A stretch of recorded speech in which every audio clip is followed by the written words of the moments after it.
Daily അപ്ഡേറ്റിലേക്ക് എല്ലാ ആളുകൾക്കും സ്വാഗതം. നാളെ ജൂലൈ 31-ാം തീയതിയും തുടർന്നുള്ള ദിവസങ്ങളിലും നിങ്ങൾ ശ്രദ്ധിക്കേണ്ട വളരെ പ്രധാനപ്പെട്ട കാര്യങ്ങളാണ് ഈ ഒരു വീഡിയോയിൽ വ്യക്തമാക്കുന്നത്. വീഡിയോയുടെ വിശദാംശങ്ങളിലേക്ക് കടക്കുന്നതിന് മുമ്പ് കൂടുതൽ ആളുകളിലേക്ക് എത്താൻ ഷെയർ ചെയ്യുക, ലൈക്ക് ചെയ്യുക, ഫേസ്ബുക്കിലൂടെ കാണുന്ന ആളുകൾ ഫോളോ ചെയ്യുക. വീഡിയോയുടെ വിശദമായ വിവരങ്ങളിലേക്ക് വരാം. അതീവ ദുഃഖകരമായിട്ടുള്ള ഒരു അവസ്ഥയിലൂടെയാണ് കേരള ജനങ്ങൾ, മലയാളികൾ, നമ്മുടെ സഹോദരങ്ങൾ, എത്ര ആളാണ് മണ്ണിനടിയിലുള്ളത് എന്ന് ഇപ്പോഴും അറിയില്ല. ഇതുവരെ മരണം സ്ഥിരീകരിച്ച കണക്ക് പ്രകാരം 120 ആളുടെ മൃതദേഹങ്ങൾ നമുക്ക് ലഭിച്ചിട്ടുണ്ട്. ഈ ഒരു സാഹചര്യത്തിൽ നമുക്ക് നമ്മുടെ സഹായം വയനാടിന് ആവശ്യമാണ്. വയനാടിൽ ദുരന്തം അനുഭവിക്കുന്നവർക്ക് ആവശ്യമാണ്.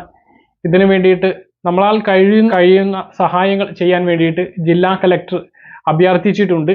അതായത് ഇപ്പോൾ അടിയന്തരമായിട്ട് ആവശ്യമുള്ളത് ഭക്ഷണമാണ്, അതുപോലെ തന്നെ വെള്ളമാണ്, വസ്ത്രങ്ങളാണ്, അത്യാവശ്യത്തിന് ഉപയോഗിക്കേണ്ട എമർജൻസി ലൈറ്റ്, ടോർച്ച്, സാനിറ്ററി നാപ്കിനുകൾ കേന്ദ്രീകരിച്ച് ഇത് ശേഖരിച്ച് എത്തിച്ചു നൽകുന്നതിന് വേണ്ടിയിട്ട് ജില്ലാ കൺട്രോൾ റൂമുമായിട്ട് ബന്ധപ്പെടാമെന്ന് വയനാട് ജില്ലാ കലക്ടർ അറിയിച്ചിട്ടുണ്ട്. വയനാട് ജില്ലാ കലക്ടറേറ്റുമായി ബന്ധപ്പെടാൻ 88 48 44 66 21 എന്ന നമ്പറിലും, കോഴിക്കോട് കലക്ടറേറ്റുമായി ബന്ധപ്പെടാൻ 99 61 76 24 40 എന്ന നമ്പറിലും ബന്ധപ്പെടേണ്ടതാണ് എന്നും അറിയിപ്പ് വന്നിട്ടുണ്ട്. ഭക്ഷണ വസ്തുക്കൾ, അരി വേണം, അതുപോലെ തന്നെ ഭക്ഷണ വസ്തുക്കൾ പാക്ക് ചെയ്തത്, അത് ബിസ്ക്കറ്റ്, ബ്രെഡ് പോലുള്ളവ കൂടുതലായിട്ടും വേണ്ടത്, അതുപോലെ വെള്ളം, ഉപയോഗിക്കാത്ത വസ്ത്രങ്ങൾ കിട്ടുകയാണെങ്കിൽ അത്, അല്ലെങ്കിൽ അവർക്ക് ഉപയോഗിക്കാൻ കഴിയുന്ന വസ്ത്രങ്ങൾ കളക്ട് ചെയ്തിട്ട് എത്തിക്കാൻ വേണ്ടിയിട്ടുള്ള കരുതലുകൾ എടുക്കേണ്ടതാണ്.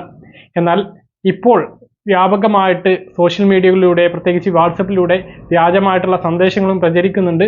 അതായത് ഇത്തരം സഹായങ്ങൾ ആവശ്യമില്ല, ഭക്ഷണ സാധനങ്ങൾ ആവശ്യമില്ല, വേണ്ടവോളം വയനാട്ടിൽ എത്തിയിട്ടുണ്ട് എന്നൊക്കെ പറഞ്ഞ് വയനാട് ജില്ലാ പഞ്ചായത്ത് പ്രസിഡന്റിന്റെ പേരിൽ വ്യാജ സന്ദേശം പ്രചരിച്ചുകൊണ്ടിരിക്കുന്നുണ്ട്. വയനാട് ജില്ലാ പഞ്ചായത്ത് പ്രസിഡന്റ് വന്നിട്ട് അത് അദ്ദേഹത്തിന്റെ അറിവോടെയോ അദ്ദേഹത്തിന്റെ വോയിസോ അല്ല എന്നും അദ്ദേഹം വ്യക്തമാക്കിയിട്ടുണ്ട്. അതുകൊണ്ട് അടിയന്തര സഹായം ഇപ്പോൾ ആവശ്യമാണ് എന്നുള്ളത് എല്ലാവരും മനസ്സിലാക്കേണ്ട കാര്യമാണ്. മറ്റൊന്ന്, ദുരിതബാധിതർക്ക് സഹായം എത്തിക്കുന്നതിന് വേണ്ടി മുഖ്യമന്ത്രിയുടെ ദുരിതാശ്വാസ നിധിയിലേക്ക് സഹായം അഭ്യർത്ഥിച്ചിട്ടുണ്ട്. മുഖ്യമന്ത്രി 5 മണിക്ക് നടത്തിയ വാർത്താ സമ്മേളനത്തിലാണ് അത്തരമൊരു സഹായം അഭ്യർത്ഥിച്ചിട്ടുള്ളത്.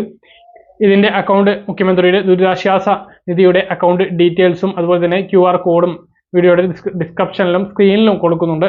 മറ്റൊന്ന്, കനത്ത മഴ സംസ്ഥാനത്ത് തുടരുന്ന സാഹചര്യത്തിൽ നിലവിൽ 9 ജില്ലകളിൽ അവധി പ്രഖ്യാപിച്ചിട്ടുണ്ട്. ഇതുവരെ അവധി പ്രഖ്യാപിച്ചിട്ടുള്ളത് കാസർഗോഡ്, കണ്ണൂർ, വയനാട്, കോഴിക്കോട്, മലപ്പുറം, പാലക്കാട്, തൃശൂർ, എറണാകുളം, പത്തനംതിട്ട എന്നീ ജില്ലകളിലാണ് അവധി പ്രഖ്യാപിച്ചിട്ടുള്ളത്.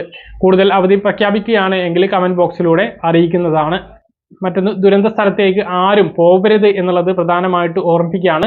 സംസ്ഥാനത്തെ ഒട്ടുമിക്ക നദികളും കരകവിഞ്ഞ സാഹചര്യത്തിൽ നദികളുടെ തീരത്ത് താമസിക്കുന്ന ആളുകൾ ജാഗ്രത പാലിക്കണം. അണക്കെട്ടുകളിൽ നിന്നും വെള്ളം തുറന്നു വിടുന്ന സാഹചര്യത്തിൽ വീണ്ടും വെള്ളം ഉയരാനുള്ള സാധ്യതയുണ്ട്. അതുകൊണ്ട് മാറി താമസിക്കേണ്ടവർ മാറി താമസിക്കണം.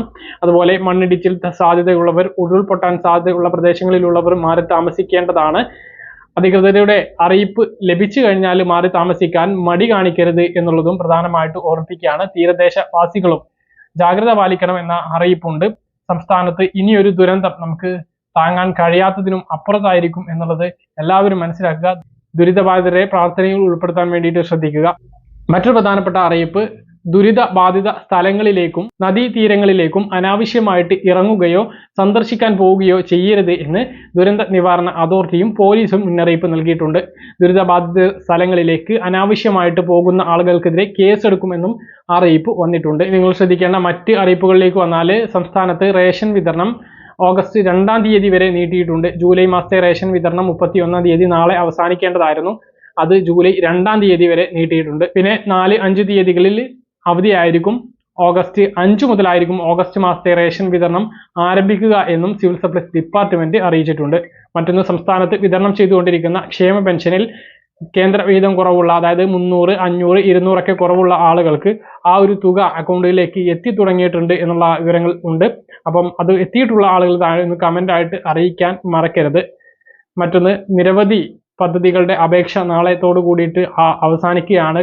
അപ്പോൾ അതും എല്ലാവരും ശ്രദ്ധിക്കേണ്ടതാണ്. വിവിധ പദ്ധതികളെക്കുറിച്ച് നമ്മൾ നിങ്ങളെ അറിയിച്ചതാണ്. ആ കാര്യം എല്ലാവരും ഓർക്കണം എന്നുള്ളത് പ്രധാനമായിട്ട് ഓർമ്മിപ്പിക്കുകയാണ്. മറ്റൊന്ന്, സംസ്ഥാനത്ത് നിപ ഭീതി ഒഴിയുകയാണ്. സംസ്ഥാനത്ത് ഇന്ന് പരിശോധനാ ഫലം പുറത്തു വന്ന 20 പേരുടെ ഫലം കൂടി നെഗറ്റീവാണ് എന്നുള്ളതാണ് അറിയിപ്പ് വന്നിട്ടുള്ളത്.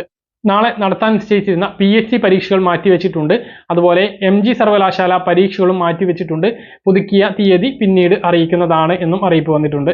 അപ്പോൾ ഇത്രയും അറിയിപ്പുകളാണ് ഈ ഒരു വീഡിയോയിൽ നിങ്ങളുമായി പങ്കുവെക്കാനുള്ളത്. പറഞ്ഞ കാര്യങ്ങൾ കൃത്യമായിട്ട് മനസ്സിലാക്കണമെന്ന് കരുതുന്നു. എല്ലാവരും ജാഗ്രത പാലിക്കണം എന്ന് പ്രധാനമായിട്ട് ഓർമ്മിപ്പിക്കുകയാണ്. മറ്റൊരു വീഡിയോയുമായി നമുക്ക് വീണ്ടും കാണാം. ഇതുവരേക്കും ബൈ.